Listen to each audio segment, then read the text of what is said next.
platform for us. We've been using it now for a few months. If you have a question you'd like to ask, please feel free to type it into the chat box, which is over on the right-hand side of the screen. And I'm watching that and pulling out your questions as they come up. You can also raise your hand. Right above the chat box is a little hand icon, so you can click on that to let us know that you have a question. There's another funny little box that has a check mark on it over on the right-hand side in that same ribbon with the raised hand. If you click on it, you can see all kinds of funny little items you can use if you're so inclined. Welcome everybody to today's member webinar. My name is Ann Ackerson. I'm the Executive Director of COSA. We're delighted to have our speakers and all of you with us today to talk about a subject that gets talked about a lot, and that's succession planning. Our three speakers today are going to cover a wide range of succession planning experiences and issues, which we hope will be of help to all of you on the webinar today. To remind you that when we finish the webinar, you'll automatically get a link to an evaluation form, so we hope that you take a few minutes to fill that link and fill out the evaluation. Today's presenters come from all over the country, and on the screen right now, John Hiram Martinez, former Director of Archives, State Archivist in New Mexico, and now Director of Public Relations and Services Division of the Office of the Federal Register. John has been in his new job, a couple of weeks? So we really appreciate John being able to come back to COSA to talk about succession planning. He'll be followed by Steve Excel, the Washington State Archivist, and following him, Pat McAllis from the Kansas State Historical Society, Director of Research Collections Division. Thank you all for being here with us today. And I'm going to turn the program over to John, who's going to sort of do a little stage setting for us about succession planning, as well as talking a bit about his own experiences. So John, welcome, and we look forward to hearing from you. Thank you much. It's interesting. I was actually part of the planning of this a few months ago. I was still working in New Mexico, and when I took the new position, I was asked if I could continue to talk about it from a more personal perspective, since we had to do some very quick succession planning that I'll talk about back in New Mexico. So, succession planning. You hear the term batted around a lot in business world and government, and we, in a nutshell, it's preparing to be replaced, understanding that all of us at some point will leave our current positions, and that we want to ensure that the work that we're doing will continue even after we or other people have left their positions that they're currently in. So let's think about the players, and especially the key positions that keep the work functioning. To be tied to the strategic plan, to what are the most important strategic objectives, and who are the people that are fulfilling those objectives, and we replace them or prepare to replace the people that are currently in those positions.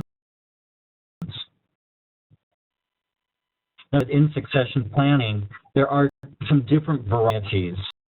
And when you're dealing with for emergencies, continuity of operations and things like that, you have a type of succession planning. For example, in government, if the governor is no longer available, then it goes to lieutenant governor, then the secretary of state, depending on your state government. You have those kind of lists, succession lists, all in agencies. If the head of the agency is not here, who would take over, those kind of things.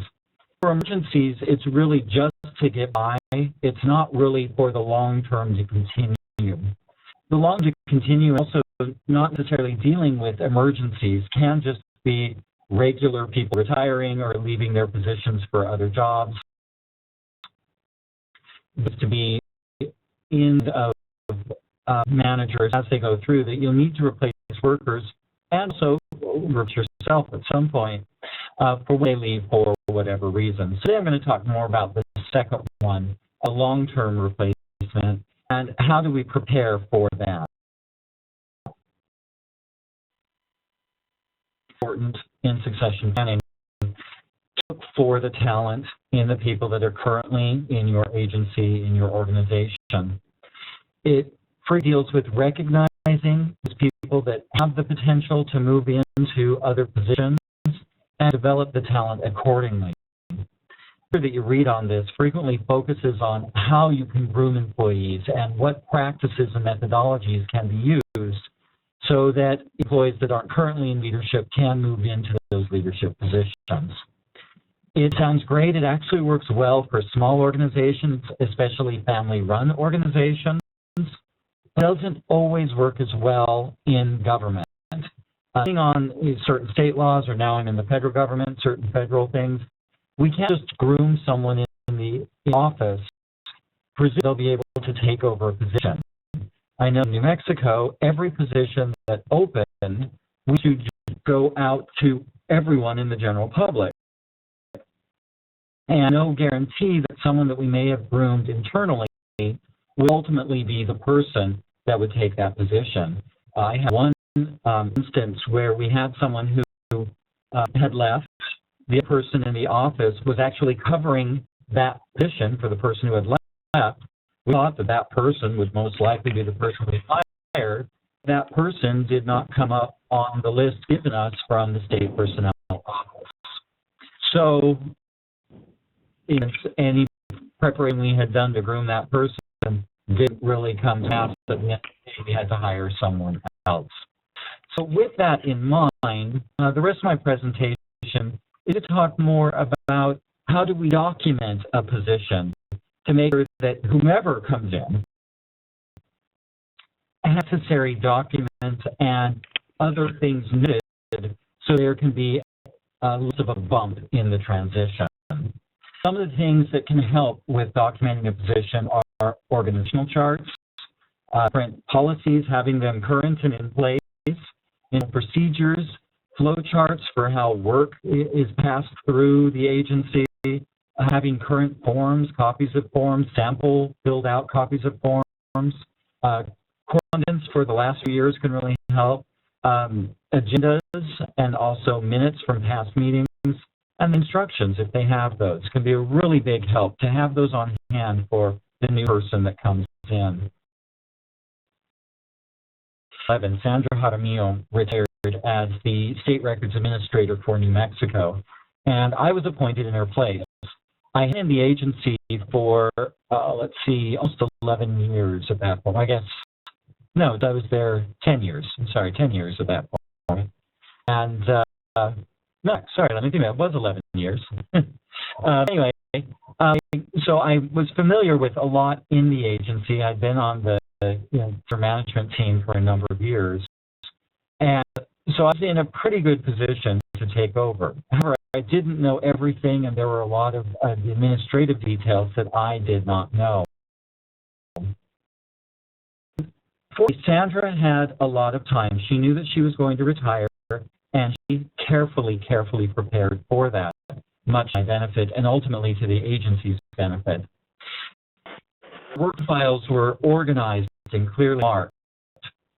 She had taken out the things that didn't really need to be there. The other things that I needed were clear marked. She showed them to me before she left.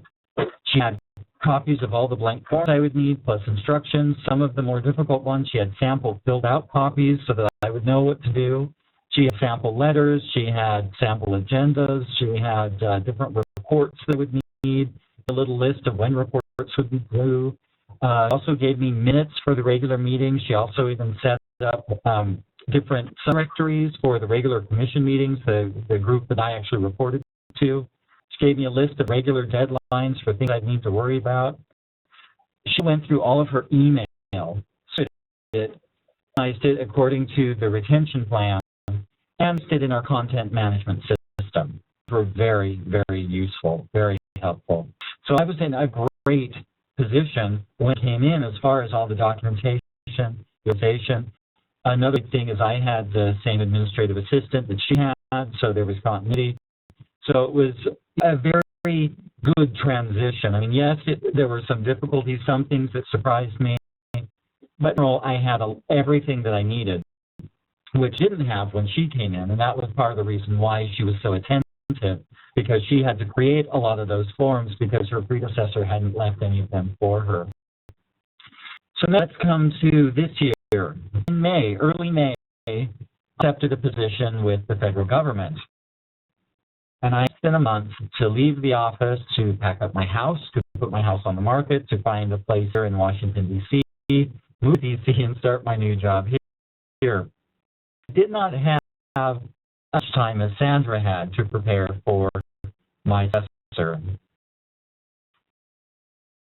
The files and forms that Sandra left me, although over the last few years we have changed some of those. So I left what I could.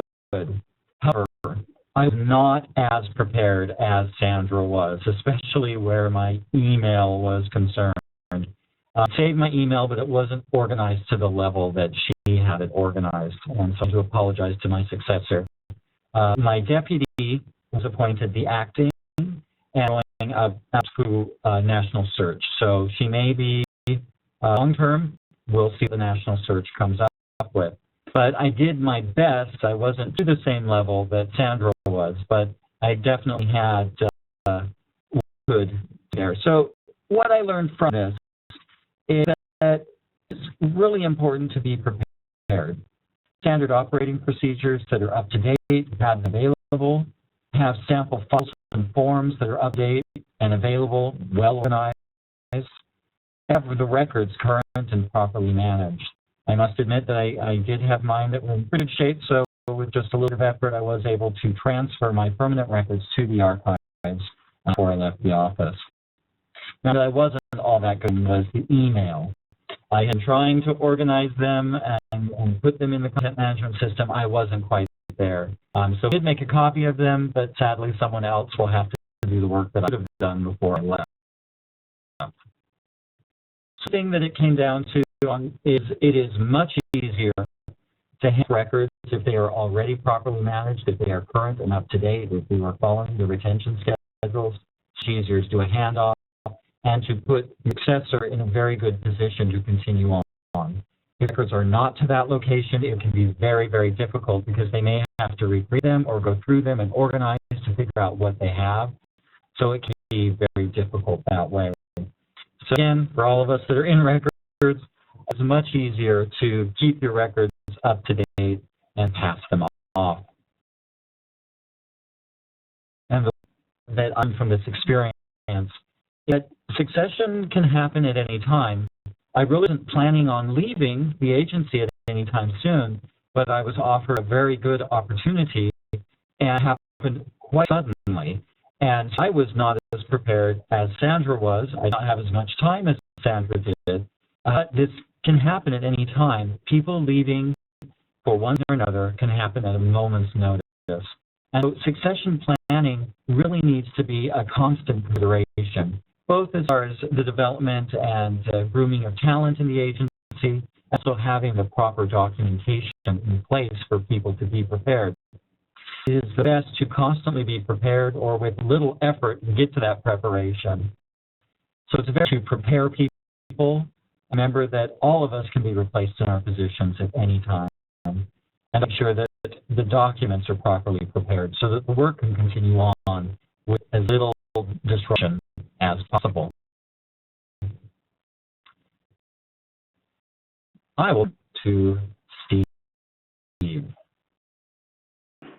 I agree with John that succession planning is often not something you can control the outcome.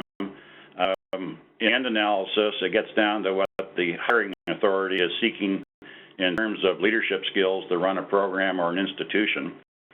Our state, the Secretary of State appoints the state archivist and the state librarian.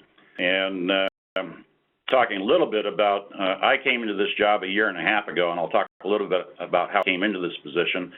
And I'll probably retire in about 6 years, so we're also thinking about the transition at the other end. A little bit about that. The part you can control, though, is the flip side of succession planning, and that is career development of your team. And when you are looking at career development, there's a couple different ways to, not advancing slides.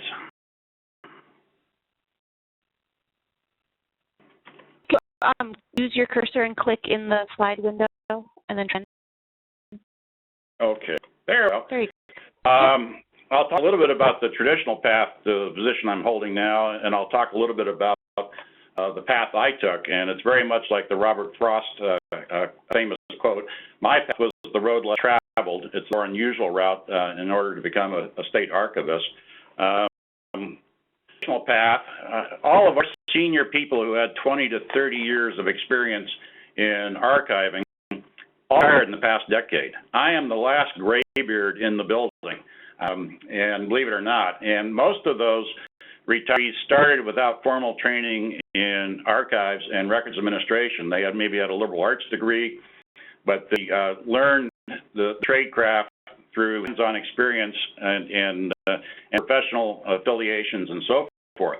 That radically changed now. Our mid-career people with a history degree with an emphasis in archiving, or they have an MLS degree, or have a master's degree in archives and records management.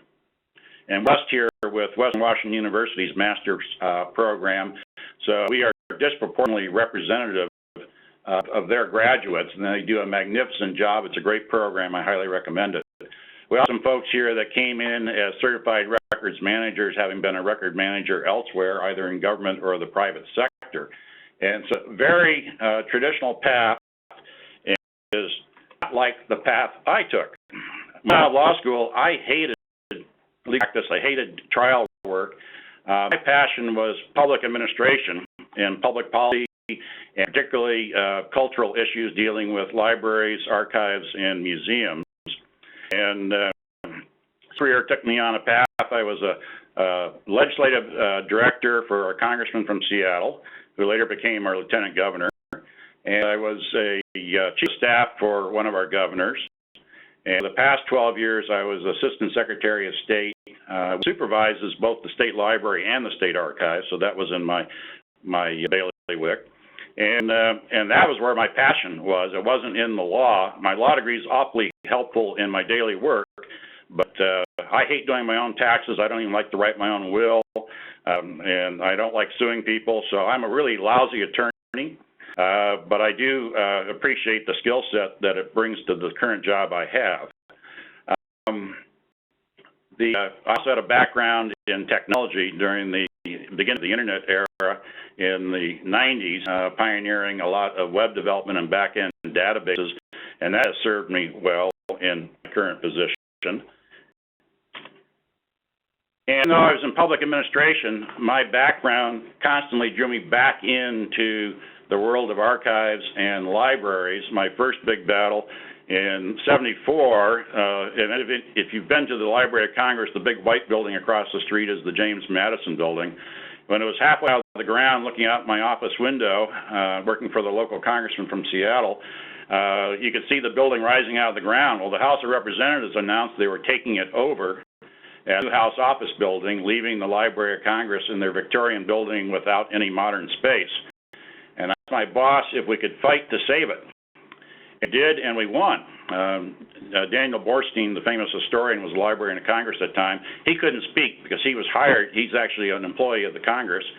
The Committee on the Library oversees the library, and he was gagged. So talking to Dr. Borstein, we said, well, we can fight the fight.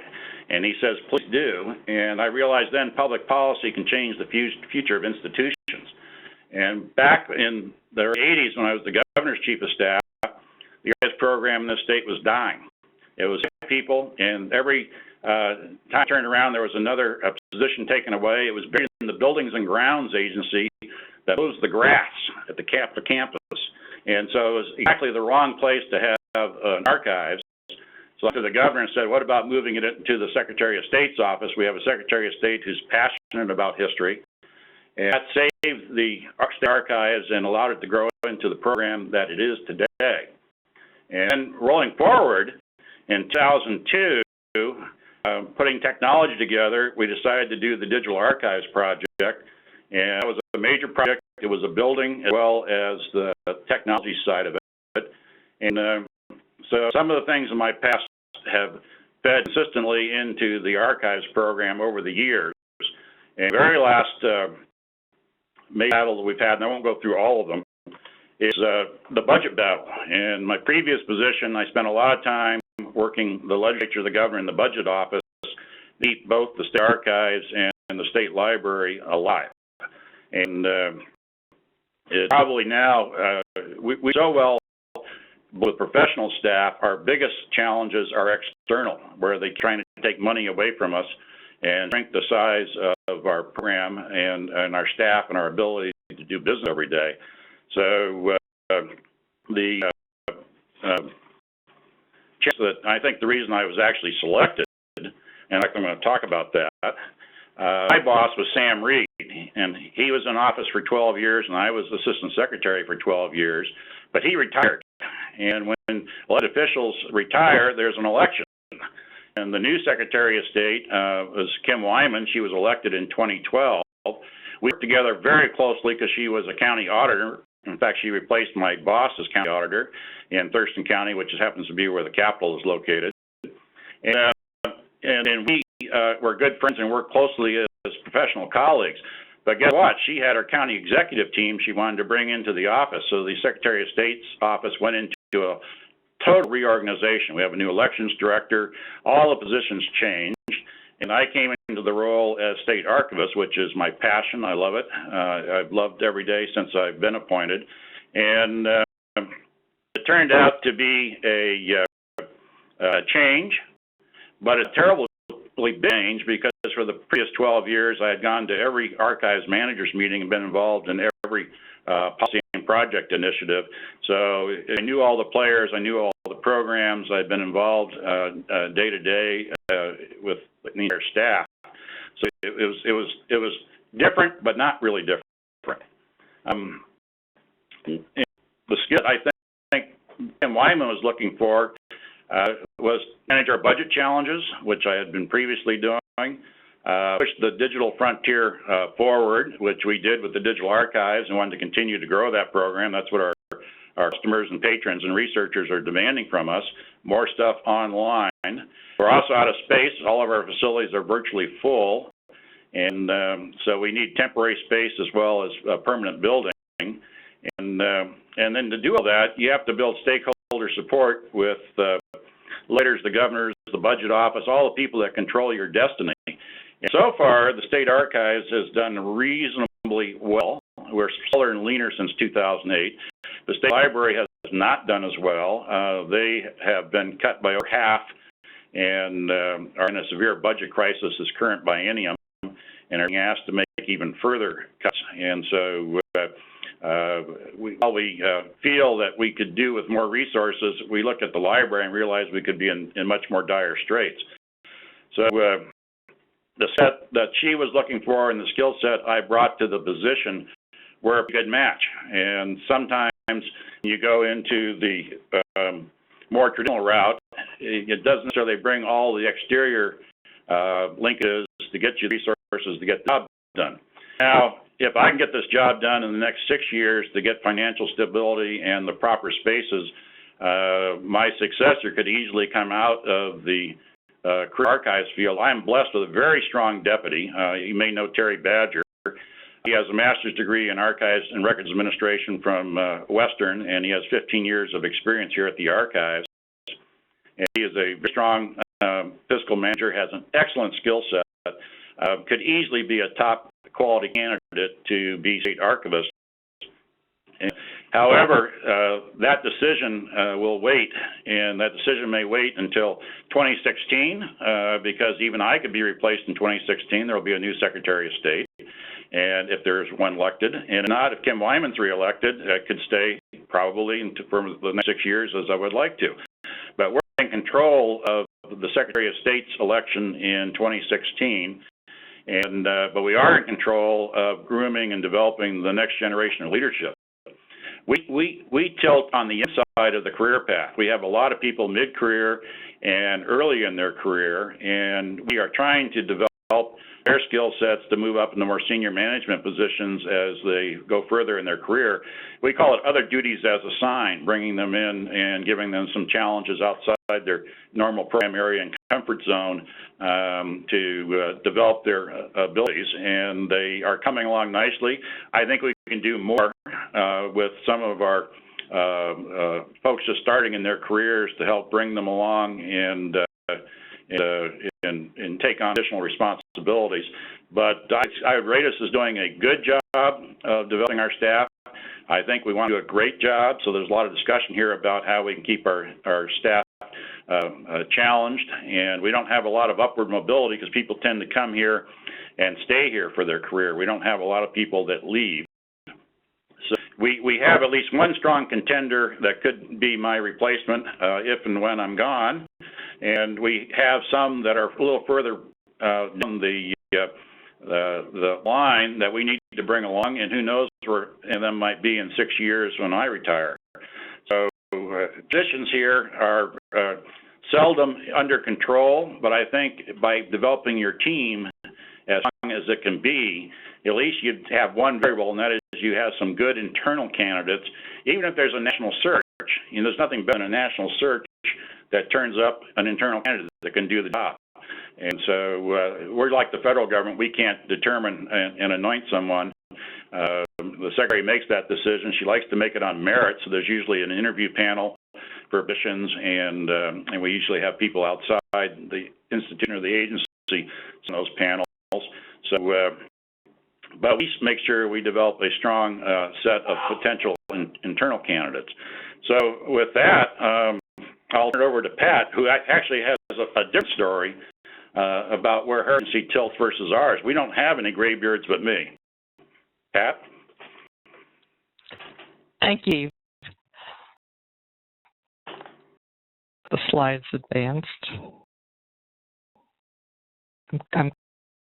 Becky, what do you do? Now use your arrow key on your keyboard. With my subtitle here, I don't mean to disparage the other folks in our division, because now that I'm in my mid-60s, I don't think of 60 as old anymore. But unfortunately, a lot of our folks in our division are close to the same age. We heard about some of the ideal things you can do with having staff that you can transfer things onto. Mine's a more practical one, given current situations. So we only did, I guess we could count it as succession planning in a reorganization. We obviously named Matt Beach as State Archivist. I've been State Archivist for a while, and we've been the State Archives and Library Division. State Archives now is a standalone division and has responsibility for records management, and Matt Beach is in charge of that. That leaves what we call the Research Collection Divisions, which has very diverse holdings and a variety of duties. We have both manuscript and photograph collections, doing acquisitions work to continue to get new material. We have library and the bulk, the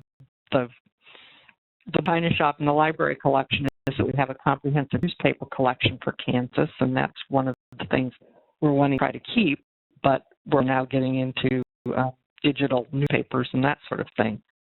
We do reference for both the research collections and the State Archives holdings, and it's in person, but mail and telephone requests and interlibrary loan. And then we have a number of digital initiatives. Working content for our digital portal, Kansas Memory. We're also involved in newspaper digitization projects with both Chronicling America and newspapers.com. We have a partnership with Ancestry to make genealogical materials ready, and we are also starting a statewide consortium to start archiving Kansas sites. And by doing it as a group, hopefully we won't be duplicating collections, that we'll actually be able to use our funds more efficiently. The real problem in our division is, like I said, so many of us are near the same age. We have 16 full-time staff members, with staff from 40 due to both layoffs and a reorganization. And when people leave, we have not been able to hire replacements.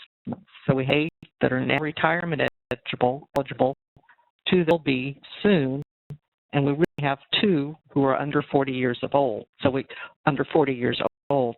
It's really difficult to do anything specific in succession planning when we have only 6 long-term employees that we can and work with.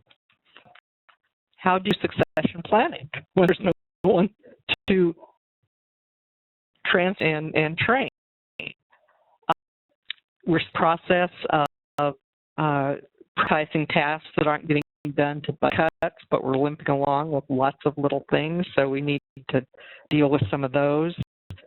Some of the tasks that we've considered stopping are time-consuming. For example, we've been decommissioning paper Kansas and out-of-state newspapers for over 2 years.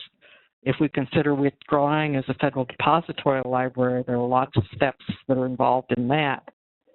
So we'll look at tasks and see what can be eliminated, but also what could be streamlined. We also have a lack of paraprofessionals. So we have professionals that are doing tasks. Succession planning, and I have about 10 months before I retire, I'm becoming conscious of trying to think of things that are ongoing and trying to change my thought process so that when I'm doing something, it's like, okay, need to be done in the future. Who can do this? What do they need to know to be able to do that? One of the things that is hard to do in some of the that John was talking about is to really share the background of commitments that we've made for some of these partnerships and the decision-making process. Some of it may be in the records, but a lot of it's in our heads and among people that were involved in doing that. I'm beginning to clean my office to pass on paper files, but those are mostly for older projects. I feel fairly good about the fact that my electronic files are in pretty good shape on a shared drive. And same with my emails. I've done a good job of filing ones that have a fairly good job of filing the ones that have long-term value. Part of Roach has been to identify tasks that I can delegate immediately and look at people when we started a new grant project, why we got someone, a project leader that will around in the future if that grant is funded. I know we have various activities related to SHRAB duties, and so I'm trying to figure out how to get people to do reports, reimbursement requests, narrative reports, that sort of thing. And I'm also at our new projects right now authorizing deal directly with the partners on the project rather than everything going through me. And a couple of examples of that is our Digitives coordinator that's doing the lead work with Ancestry on both newspapers.com and the genealogical records. And also having a staff member, unfortunately it's the same one, he's getting dumped on because he's one of my 3 section heads that's not soon retirement eligible. He's also leading the work on our MOU for our web archiving partners, and we'll be under that project for us too. So what I'm doing is involving my 3 section heads in the decision making. We meet once a week, and so I'm trying to share more information for our team, which is the higher level here at the Historical Society, but in the day-to-day things. I'm also going to involve them in our next cycle of budget preparation because I've pretty much done that on my own and administered it as well. So I'll need to really get involved in that process. Fortunately, the legislature has gone to a 2-year budget cycle, so where we had to do budgets every year. Our current budget is for 2014 and 2015, and so then in this legislative session, upcoming legislative session, they'll be approving 2016, 2017. Try to wrap up some long-term projects. I mentioned the newspaper deaccessioning. We still have about, it's hard for people to imagine the quantity of newspapers we had. And we're still down to about 2,000 out-of-state titles that we're working trying to find homes for. We are involved now in an reorganization of space to create more shelving. We have storage space, we have records that need to come to the state archives from our record center. We have space to put in there, so both finishing the newspaper deaccessioning and reorganizing some existing workspace that we don't need anymore, office we don't need anymore because we've lost those positions, with space for more shelving. And the other projects I get at least some impetus in going is dealing with our Atchison, Topeka, and Santa Fe road collection database, and it was a database and doesn't have a user access yet, and it's in several parts that need to be brought together, but it's describing a kind of over 3,000 boxes, and it covers the line, not just the Kansas, Atchison, Topeka, and Santa Fe. I can only do so much given the unknown. The people retiring, I don't know at this point how many positions will be filled. I don't know if our executive director will decide to recombine the two divisions that we had just broke apart. And the concern, particularly for me, of the younger staff member that I really rely on, is if he stay. We have not had any raises for more than 7 years, and that really is a concern. We all know it's impossible to transfer all the connections knowledge we have in our heads. Well, over the last 15 years, we've done all things to improve access to our collections that takes some of that out of our heads and makes it more accessible. We've done a basic processing grant that let us do basic description of everything in the state archives and the manuscripts and photo collections. We also, did one for our Santa Fe collection, which is 2,500 cubic feet of records, and it has its own database. We're consistently doing finding aids and indexes and things like that. So there is a lot more access to knowledge that's not in people's heads than there was when I started working at the Historical Society more years ago than I would like to today. It's important to transfer administrative knowledge as well, and that's really what I'm trying to do in working with my staff. I don't know who will be here and what we'll be able to do after I retire.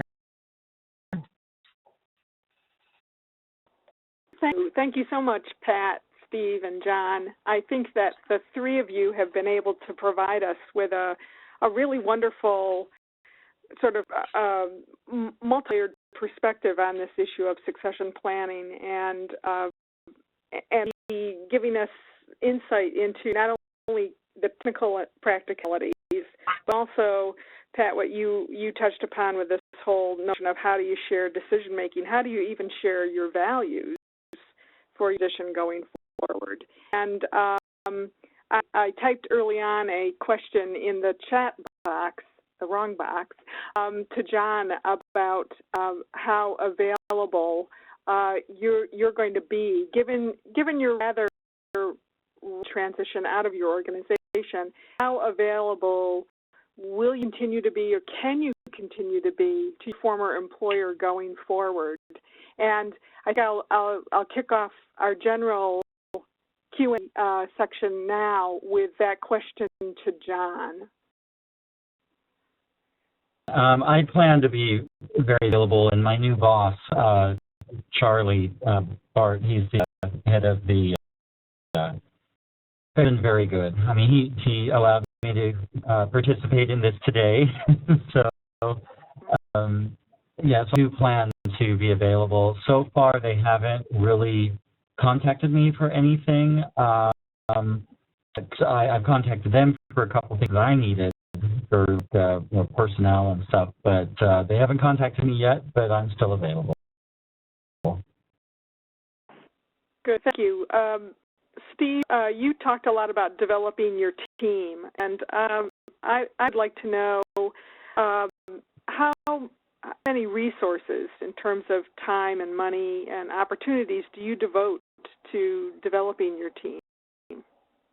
A lot of our problem solving is fairly multidisciplinary. When the Digital Archives was coming together, it involved lots of folks, not just in the archives, but throughout the rest of the agency, including IT people. And so getting people to participate in a project that maybe they can make a contribution to, but is not necessarily their primary assignment.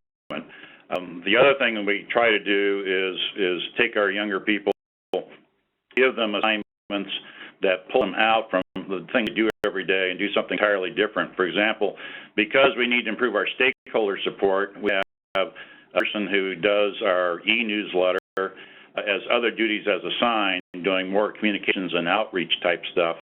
And she's an archivist by training, but she's taken on these other responsibilities and is managing that and developing skill sets there. We have other people now, because we need to communicate more effectively, formalizing our tours. We're trying to encourage legislators and members of the public and others to come and tour the archives. And to make the visit worthwhile, what can you do for show and tell and customized tours for different folks? So we have fewer training dollars to send people out for external training. We do a lot of things internally. When people do go to formal trainings, they come back and the trainer trains others. Yeah. We require our people when they come back from a conference to put together the takeaways and share them with their colleagues. So a number of things that we try to do to that they're just not processing every day or doing the same thing every day, working on retention schedules, that takes out of their comfort zone and gives them the ability to work with their colleagues in other sections. And so that cross-pollination is helpful. We don't do it all the time every day, but I think we do pull everyone out of their comfort zone and get them to work. We're particularly challenged because we have regional facilities around the state, people that have worked with people for years they never met in person because on the opposite sides of the state. And so, but they know each other well because they communicate in web conferences and meetings and so forth. So it's challenging. Money would help the training. We can move a lot of people very quickly in their career with training. There was a time when the state actually paid college tuition for people to go get their master's degree and a number of things. That's all gone by the wayside with the budget cuts. So we do things quicker and cheaper, but still giving people opportunities to do something outside their day job. Right. Please, those of you in the audience, if you have questions, let us know what those questions are. We'll pass them along to our presenters this afternoon. Matt, I thought you brought up a really important point about the decision-making process, because even though you can have great files in order and all of that sort of stuff in place, it's really how you go about prioritizing, weighing decisions, that sort of thing, that isn't so easily transferred through a file or an email. And I'm wondering if you could talk a little bit about how make that transfer of information regarding decision making intentional on a daily basis to people you're working with. I meet with this group that all my section heads and once a week, and for any decision we make at this point, that group makes it and talk through the pros and cons and how we're going to approach things. Like when we're working on reorganizing our space, we work group to say, okay, we can move, we can move people here, we can take these offices, we have Herman Miller style offices. We can take these offices down, we can put shelving here to get more storage space. And so we were doing that as a group. As things come up, we have a lot of partnerships that we've established over the years, and it's really, I think, important for me as things come up relating to those partnerships to let my other staff, again, my 3 section heads, know this is why we did, this is why we chose to do this. This is what the benefits are to us. These are the things that are kind of a few cons, but we decided to go ahead with it, and what's working, and if there's something that needs to be worked on, change, why we can start doing that as a group too. So I think, as I said, it is constantly changing my thought process of whatever I'm doing right now. Is something somebody else needs to know? And if so, what is it they need to know? And I always do that, but I'm getting more in that mode. Yeah, a lot of sense. I see that Becky has posted a note here in the chat box that all you need to do is click that little hand icon right above the chat box, so she can unmute you to ask a question. All of us are unmuted so they can jump in anytime and talk. Yeah, this is John. I'd like to tell you an interesting experience I had 2 days ago when I was to practice for this. I talked to one of the other division directors who had been covering part of the division that I'm over now, and I told him basically the gist of my presentation. He said, "Oh, I have all of the records of your predecessor. Would those be helpful to you?" Yes, please. I had them all electronically, so they have the IT staff move them to my drive so that I can see all of them. So it's like, hey, it does help to have those records available. You bet. When I came to COSA, my predecessor, Vicki Walsh, had prepared many documents for me, documents I still refer to, and one especially are all her usernames and passwords for all the many accounts. Oh my goodness, it's just so great to be able to have that handy. And actually, when I left my previous employer, I used that same model that Vicki had used with me, so that I left all that kind of stuff behind. But it does. I totally agree with Pat. Your head's got to be in a different. It's in a different place. You're thinking about what you need to make sure you leave behind, or tell somebody, or show somebody. You're not going to be around to do it. Brian has way here down in the QX. I have found that many things in our collections make sense when one knows the history of the state archives, when we were created, and how things were managed and so forth. Do any of the speakers write or outline the history of the history of their archives?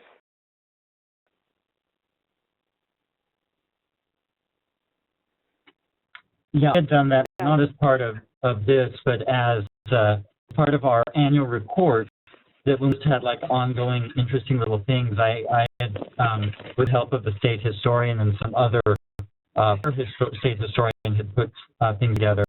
We actually had pictures of all of the prior places where the archives, the records themselves had been located in 1610. And just a little story on each of those. So I found it's kind of helpful. As far as the collections are concerned, the finding aids many times will have a good history that helps understand why it's used. For example, in New Mexico, archives were at the Palace of the Governors for a couple centuries, and then they went around and went back to the palace. And in 1959, when the state archives were created, things were sent over to the archives. However, a few things and parts of collections are still available now at the Angelico Library, which is part of the Palace of the Governors. So there are certain collections where you get to a point, and what's left, you have to go across town to that other library. You have notes in there and some explanation of why this collection was split at one point in the past. Thank you. I'm going to our program over now to Mary Dola, who is our relatively new post-program and member services consultant. She has succeeded Jennifer Burles-Freilich earlier this year, and you all haven't had a chance to meet her. And so we thought it would be a good idea for her to go through the remaining slides in this webinar and kind of bring data on what's happening with COSA and our upcoming programs. But before I do that, I just want to thank Pat and Steve and John once again for this presentation. Very helpful, I think. So, Mary, welcome, and I'll let you take it away. Okay, I just want to, just a word of warning, I have a nice cold that my children gave me, so if my voice sounds a little funny, I'm going to blame the cold. So the first thing I wanted to talk about, the webinar evaluation, and spoke about it briefly at the beginning.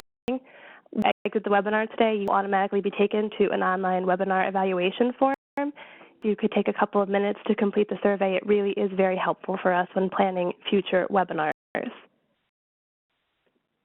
Other updates to talk about the annual meeting. There are a couple of things that have been added since the last did an update on it. There will be a Preservica-sponsored forum for state archives and libraries on digital preservation issues beginning of August 13th. A recipients recognition dinner will be held the evening of August 14th, and that's open to all COSA members. A raffle and COSA logo scavenger hunt held during the conference. It's kind of a fun way to connect with COSA and maybe even win some prizes, so be on the lookout for that. This is a reminder that the Advocating for Archives pre-conference workshop will be held on Monday, August 11th with Jillian Chubb, David Carmichael, and Kathleen Rowe. A complete rundown of all of these activities, deadlines, travel reimbursement information, everything you need to know at the annual meeting will be arriving in your email inboxes very soon. COSA to welcome Media Preserve as our newest annual meeting sponsor. And we would also like to welcome 2 new members to the COSA Program Committee. Lee Prince from California and John Metz from Virginia. Welcome aboard, and we look forward to working with you. Upcoming events. The PERTS Portal Workshop will be held in Washington, D.C. on August 12th and the 13th, and the annual meeting will take place in Washington as well from August 13th to the 16th. The Science Electronic Records Institute will be held in Salt Lake City, Utah from October 20th to the 24th. The Best Practices Exchange at the Alabama State Archives will be held November 19th to the 21st. Webinar schedule is displayed for you on the screen right now. And on Tuesday, July 8th, the CERI webinar will be held focusing on hiring electronic record staff. And again, on Tuesday, July 22nd, will be another CERI webinar that will be a PERTS portal overview. The next COSA member webinar will be held Thursday, July 24th, and will focus on funding programs for archives at IMLS and NEH. And our August COSA member webinar will be held Thursday, August 28th, and will include highlights from the annual meeting. COSA's corporate partnership provides critical funding support for many COSA membership activities and events. We are especially grateful to Ancestry.com and our other corporate sponsors featured here, Family Search, the History Channel, the Media Preserve, and Hydra Metal Edge. So COSA's program initiatives is also generously provided by grants from NHPRC and ILS.